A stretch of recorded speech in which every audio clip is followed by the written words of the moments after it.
L'encéphale est composé de 2 millions de cellules nerveuses interconnectées appelées neurones.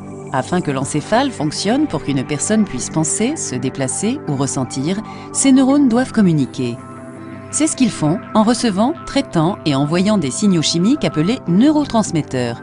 Lorsqu'un neurotransmetteur est libéré d'un neurone, il se lie à un autre neurone au niveau d'un site spécifique appelé récepteur, de la même manière qu'une clé rentre dans une serrure. Si la clé rentre, le neurone récepteur pourra traiter le signal et le faire suivre.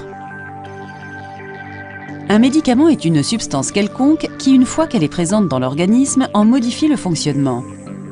Les médicaments peuvent être avalés, respirés, inhalés, injectés, absorbés par la peau ou instillés dans l'œil.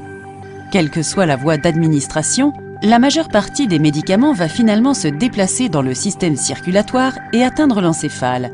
Dans l'encéphale, les médicaments peuvent atteindre pratiquement n'importe quelle étape de la communication entre les neurones par l'augmentation ou la diminution de la quantité de neurotransmetteurs qui atteint le neurone récepteur. Un médicament peut également se lier directement à un récepteur à la place d'un neurotransmetteur. Dans le cas d'un abus de médicaments, l'interférence dans la communication nerveuse entraîne souvent une sensation pouvant temporairement apporter du plaisir. Avec l'accoutumance aux médicaments, une personne a un besoin impérieux de la sensation pouvant apporter du plaisir produite par un médicament et l'utilise de manière compulsive en dépit de ses conséquences négatives. L'utilisation de certains types de médicaments peut également engendrer une accoutumance physique ou une dépendance, ce qui signifie que le médicament doit être présent pour que l'organisme fonctionne normalement. Dans ce cas, lorsque le médicament est supprimé, l'utilisateur peut connaître des effets légers à graves allant de la nausée jusqu'à la mort.